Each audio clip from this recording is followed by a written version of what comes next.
Hey guys, Brian Goes Blue. And Coco too. Back in another movie review vlog for you tonight. Or This This morning. morning.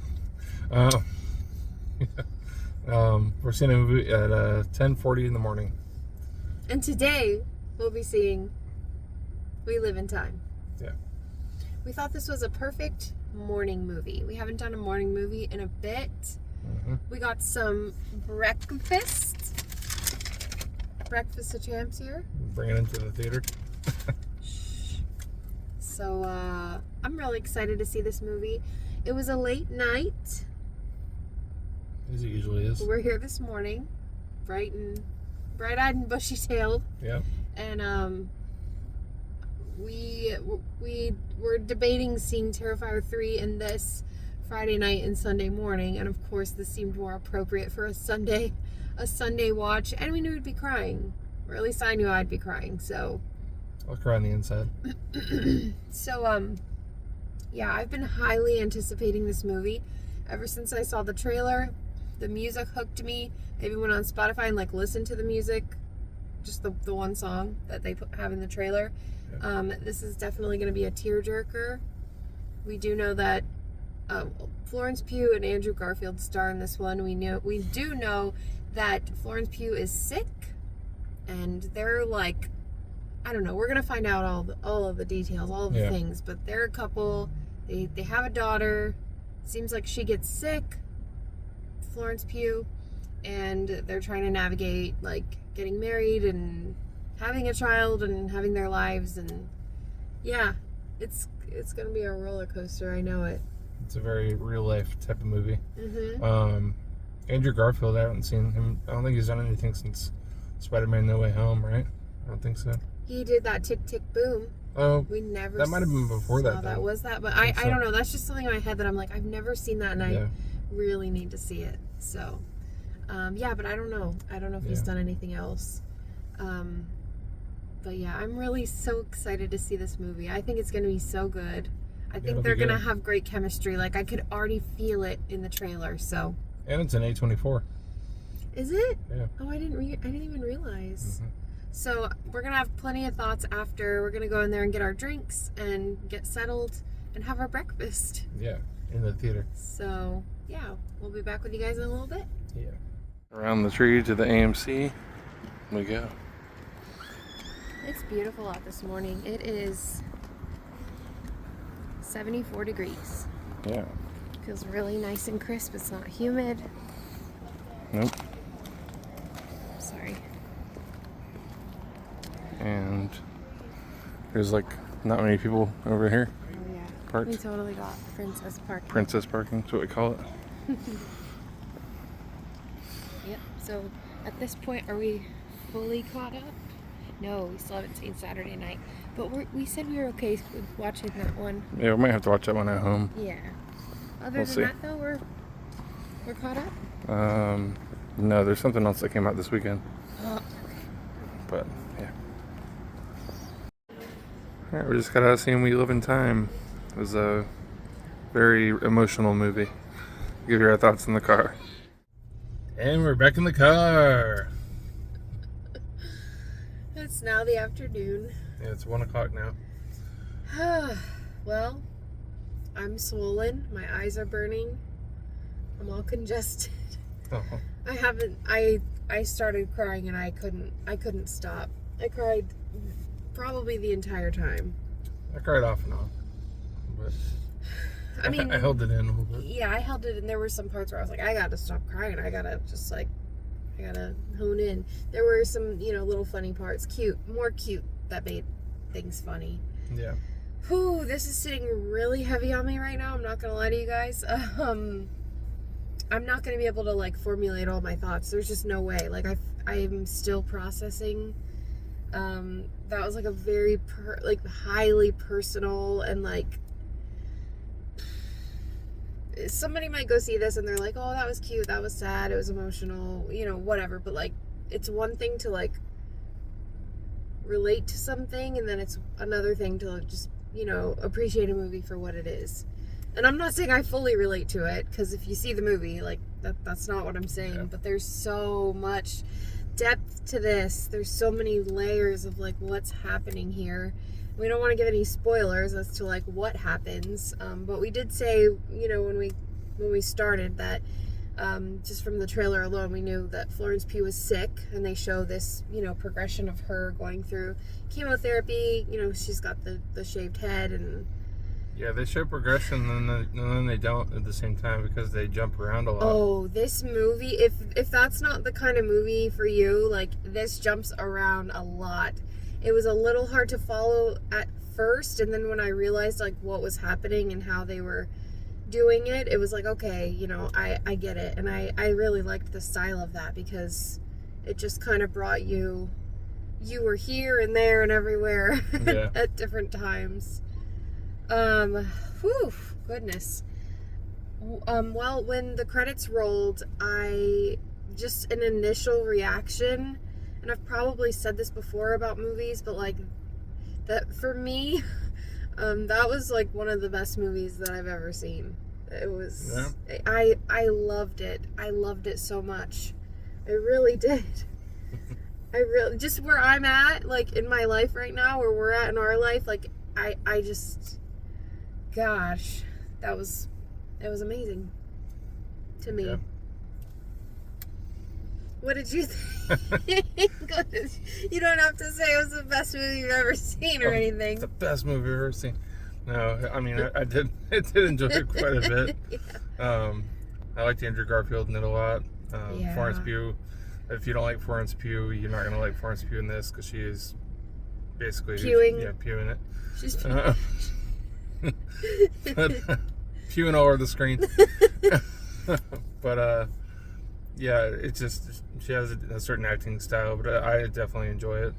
And you know, it just goes through a lot. It goes through ups and downs, divorces, you know, goes through having a child, what it's like to have a child, what it's like to go through hard times, like you know, life-threatening situations. Mm-hmm. Just a little bit of everything, and it's cool because it takes place in Europe too. So mm-hmm. They got that going for it too. You know, I don't know. I didn't realize that Florence Pugh had the accent normally, like you said. Really? Yeah. You didn't know she was British? No, I didn't know that. Really? Mm-mm. Yeah, well, that's her natural. Well, I did before going into the movie, because we saw the trailer and stuff. But yeah, both of them. Yeah, that's their natural voice.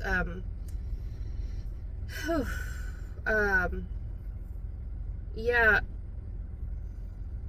You've seen movies about, you know, someone gets a diagnosis and it's all about time. Like on the poster that we just showed, it says every minute counts. Is that what it said? Or every minute matters, or something to that effect. Yeah. This is just one of those movies that makes you think mm-hmm. about, you know, if you had a diagnosis and you're given a timeline, what do you do with that time? How do you choose to live out that time? And if you don't have a diagnosis, we live in time. That's the name of the movie. Mm-hmm.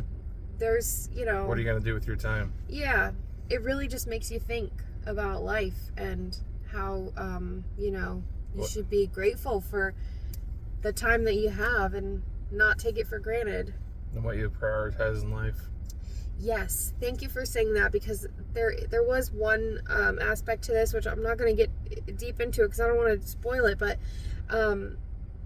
with Florence Pugh's character, I was disappointed in some of the ways that she reacted or handled situations where he was so vulnerable and open to like everything from love and marriage and children, and you know, his character was so vulnerable and like empathetic and sensitive in that way, and she was just very like closed off and cold.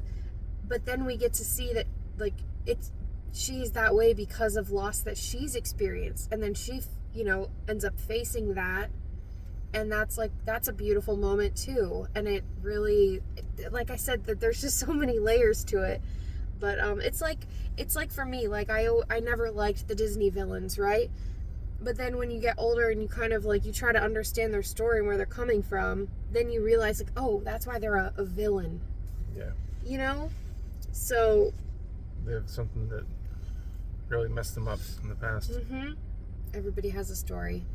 So this was a beautiful movie. Like I said. Oh yeah, it was filmed really good, really well. I don't know who directed it. Yeah. But, it was so good. It was cute. It was like, you know, like you said, going through the motions of like how they meet and they're dating and they're, you know, I don't want to spoil everything. You know, the progression of their lives, how they get to where they end up. It's fun. Is it when you watch with the family or group? Probably not. I would probably say watch this with your significant other or a solo watch, maybe. You know? Or with people you care about. Yeah. Because you're going to be wanting to hug them tight after. Yeah. It's just one of those movies. I mean, it's not for everybody, but I knew that I was going to love this. Just them alone and then the story, and then I just fell in love with it even more. Is this one that I'm going to go back and like revisit and rewatch over and over again? Probably not, because it absolutely destroyed me. Like, oh, you will. You like movies that destroy you. I do. It's, for me, it's one for the books. It's definitely something to write home about. I would highly recommend this to anybody. If you want to feel something and, you know, it's just one of those real life movies. Like, life happens, these things happen, and it's all about what you do with it. So, and I just have to say this, I don't know if you're gonna love that I say this, but like, you know how like in Anchorman when he's like, I want to shout it to the world, but I wanted to shout it on top of a mountain, but I don't have a mountain, I have this newsroom, and he's like, I love Veronica Corningstone, you know? Yeah. When he's like, this is my platform, this is our platform. So I don't know, I'm feeling so grateful that like I have you as my person, because like when I watched that, seriously, no, I'm about to cry. I shouldn't have started saying that. It reminded me so much of us that like I'm just so grateful that I have you, because we could take on anything together, and I love you so much. I love you too. So, yeah, there were moments, not just like sad moments, like funny, cute moments too, where we were turning to each other and like remembering, you know, like when we started dating, and it brought back some cute memories. Yeah. So, yeah, I give this a 5. That's a 5 for me. I don't expect you to give it a 5. Give it a 4. So, yeah, I can't even see the screen right now because my eyes are all blurry. But thank you guys for watching. We always have fun coming to the early movies. Yeah, we should do more often. Yeah, the breakfast was so good, and it feels good like having the whole rest of the day ahead of us. Yeah. So, and now the parking lot's full and the theater's starting to fill up. And then, I don't know what the next one is, but we're going to go see something. We will see something. I don't know if we're going to film before Halloween, but it is the Sunday before Halloween, so I got my Halloween shirt on. And I'm right around Elm Street. You're Elm Street. Happy Halloween, everybody. Hopefully you have a safe, fun, and happy Halloween. Go get lots of treats. Watch all the scary movies. And, yeah. Yeah. Brian Goes Blue. And Coco too. Oh, stay after the preview, stay after the credits. Sorry. Right. Oh. You don't have to stay after the credits, but always stay after the previews. Brian Okay. Goes Blue. And Coco too. Signing out, guys. Bye. Bye.